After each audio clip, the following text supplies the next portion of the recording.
सफल बने, समर्थ बने, पावन बने जीवन। मीठी मुरली सुन के पाए सुख सघन। आज का चिंतन, आज का चिंतन। ओम शांति। Good morning. प्यार का सागर सर्वशक्तिवान बाबा मीठी मुरली इस अव्यक्त वास में ब्रह्मा बाप समान बनने के लिए अनेक प्रकार की युक्ति और नई दुनिया में ले जाने के लिए बाबा आज कह रहे हैं, बाप की श्रीमत तुम्हें 21 पीढ़ी का सुख देती है। इतनी प्यारी मत बाप के सिवाय कोई दे नहीं सकता। तुम श्रीमत पर चलते रहो। साथ में बाप पूछ रहे हैं, अपने आप को राज तिलक देने का सहज पुरुषार्थ क्या है। भगवती पहली बात है, अपने आप को राज तिलक देने के लिए बाप की जो शिक्षाएं हैं मिलती हैं उन पर अच्छी रीति चलो। और इसमें आशीर्वाद व कृपा की बात नहीं। और दूसरी बात है, फॉलो फादर करो, दूसरों को नहीं देखना। मन मनाभव इससे अपने को आपे ही तिलक मिलता है। पढ़ाई और याद की यात्रा से ही तुम बेगर टू प्रिंस बनते हो।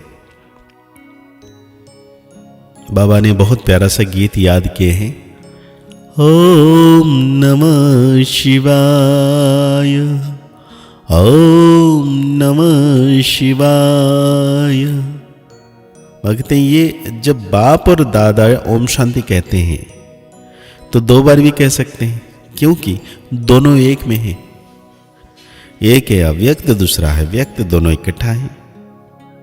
2 का इकट्ठा आवाज भी होता है, अलग अलग भी हो सकता है। यह एक वंडर है।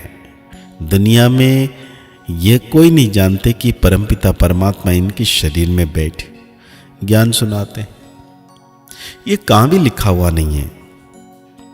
बाप ने कल पहले भी कहा था, अभी भी कहते हैं कि मैं इस साधारण तन में बहुत जन्मों के अंत में इनमें प्रवेश करता हूं, इनका आधार लेता हूं। गीता में कुछ ना कुछ ऐसे वर्जन्स है जो कुछ रियल भी है। यह रियल अक्षर है, मैं बहुत जन्मों के अंत में प्रवेश करता हूं, जबकि यह वानप्रस्थ अवस्था में है। इनके लिए कहना ठीक है, पहले पहले सतयुग में जन्म भी इनका है, फिर लास्ट में वानप्रस्थ अवस्था में है, जिसमें ही बाप प्रवेश करते हैं। तो इनके लिए ही कहते हैं, ये नहीं जानते कि हमने कितने पुनर्जन्म लिए।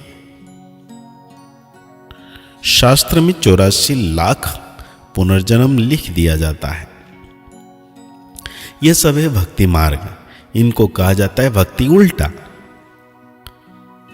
ज्ञान कांड अलग है, भक्ति कांड अलग है। भक्ति करते करते उतरते ही आते हैं। भक्ति ज्ञान जो है वो अलग है और भक्ति अलग है।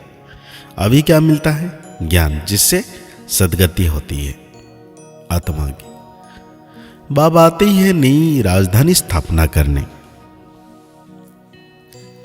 भारत का प्राचीन राजयोग कोई सिखलावे, परंतु आजकल ये सन्यासी लोग बाहर जाकर कहते हैं कि हम प्राचीन राजयोग सिखलाने आए हैं।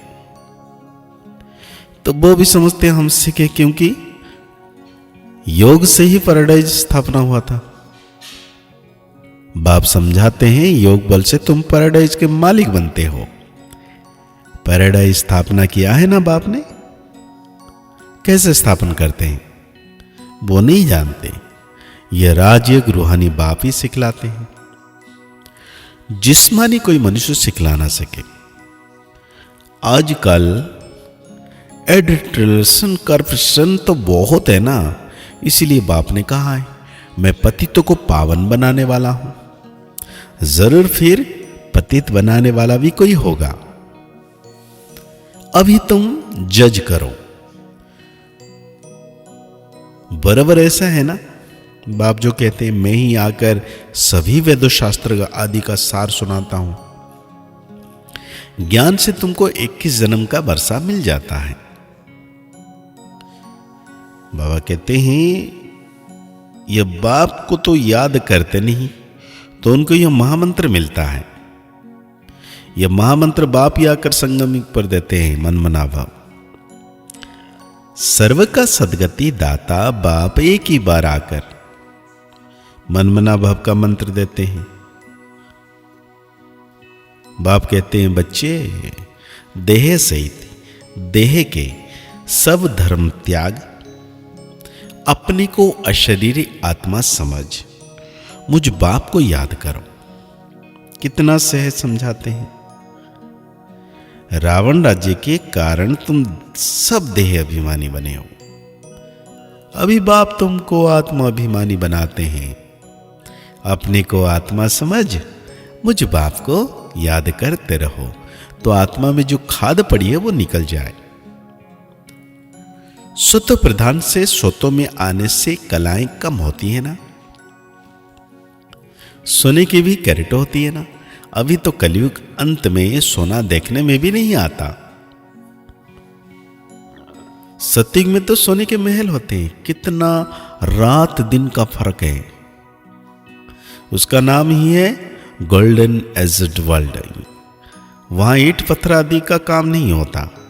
बिल्डिंग बनती है तो उसमें भी सोना चांदी के सिवाय और कीचड़ पट्टी नहीं होती। वहां साइंस से बहुत सुख है। यह भी ड्रामा बना हुआ है। इस समय साइंस घमंडी है, सत्य में घमंडी नहीं कहेंगे। वहां तो साइंस से तुमको सुख मिलता है। यहां है अल्पकाल का सुख हो, फिर इससे ही बड़ा भारी दुख मिलता है।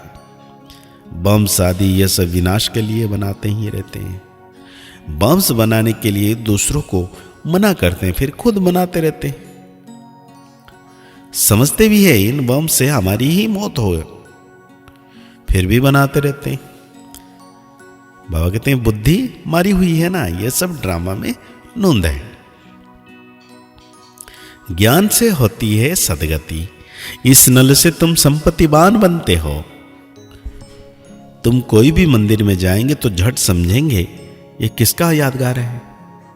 जैसे दिलवाड़ा मंदिर है वो है जड़, ये है चैतन्य। हुबहू जैसे यहां झाड़ में दिखाया है वैसे मंदिर बना हुआ है।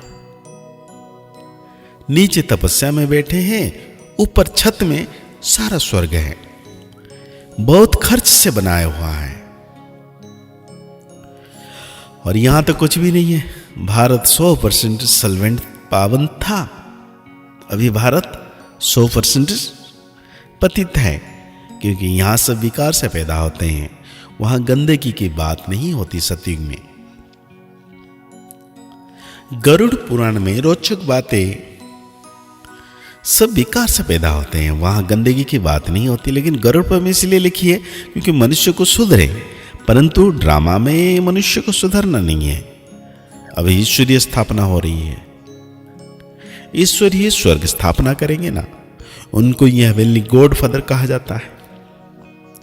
बाप ने समझाया है, वो लश्कर जो लड़ते हैं वो सब कुछ करते हैं राजा रानी के लिए। यहां तो माया पर जीत पाते हो अपने लिए, जितना करेंगे उतना पाएंगे। तुम हर एक को अपना तन मन धन से भारत को स्वर्ग बनाने में खर्च करना पड़ता है।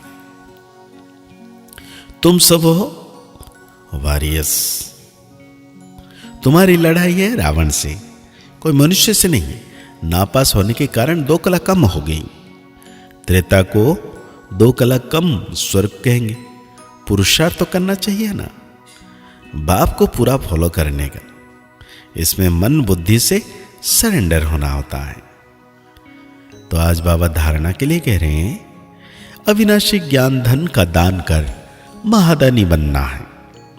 जैसे ब्रह्मा बाप ने अपना सब कुछ इसमें लगा दिया, ऐसे फॉलो फादर कर राजाई में ऊंच पद लेना है।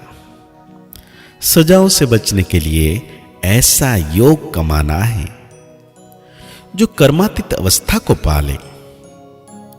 पासवित अनर बनने का पूरा पूरा पुरुषार्थ करना है, दूसरों को नहीं देखना है।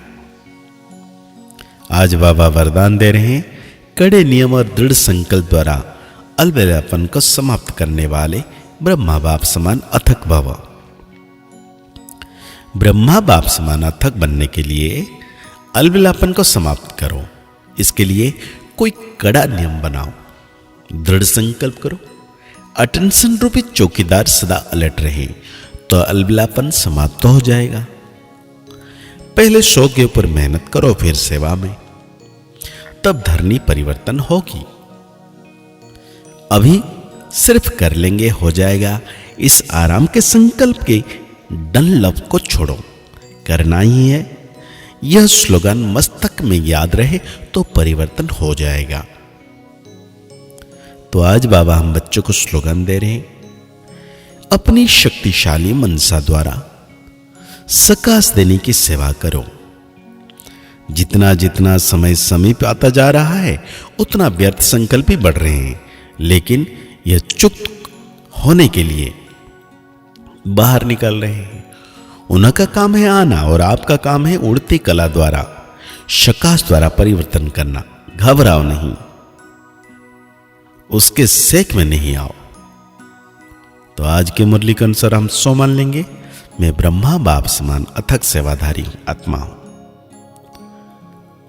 अव्यक्त महीने में मुरली को और गहरी रीति से साकार वाणी को चिंतन करते हुए, निरंतर ब्रह्मा बाप को फॉलो करते हुए सर्वशक्तिवान बाबा को छत्र छाया के रूप में अनुभव करना है कि बाबा सदा मेरे साथ हैं। मुस्कुराते रहिए, आगे बढ़ते रहिए, पुरुषार्थ करते रहिए, खुश रहें, स्वस्थ रहें, मस्त रहें। ओम शांति, ओम शांति, ओम शांति।